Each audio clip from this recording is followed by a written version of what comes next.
आपके घर में यदि कोई व्यक्ति भक्ति करता है तो आपके घर को कोई भी नुकसान नहीं पहुंचा सकता।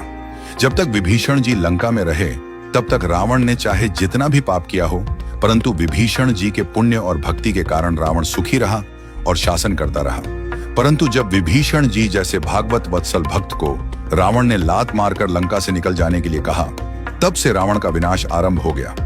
अंत में रावण की सोने की लंका का दहन हो गया और रावण के पीछे रोने वाला भी कोई नहीं बचा।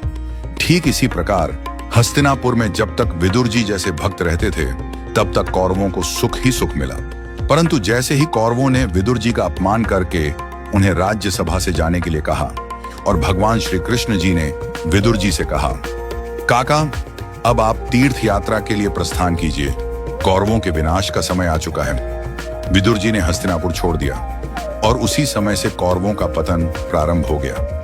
अंत में न केवल उनका राजपाट छिन गया बल्कि कौरवों का वंश भी समाप्त हो गया। इसी प्रकार हमारे परिवार में जब तक कोई भक्त या पुण्यशाली आत्मा रहती है तब तक घर में आनंद ही आनंद रहता है। इसलिए भगवान के भक्तजनों का अपमान कभी भूल से भी न करें। हम जो कमाई खाते हैं वह भी संभव है किसी के पुण्य के कारण मिल रही हो।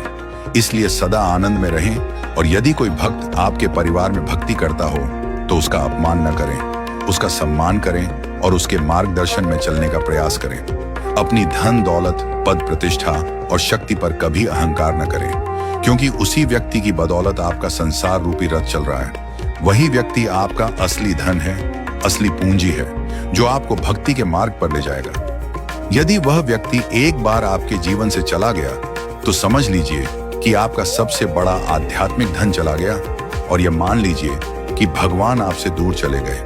यही आपकी सबसे बड़ी क्षति होगी। सत्य सनातन संस्कृति की जय। जय श्री राधे श्याम।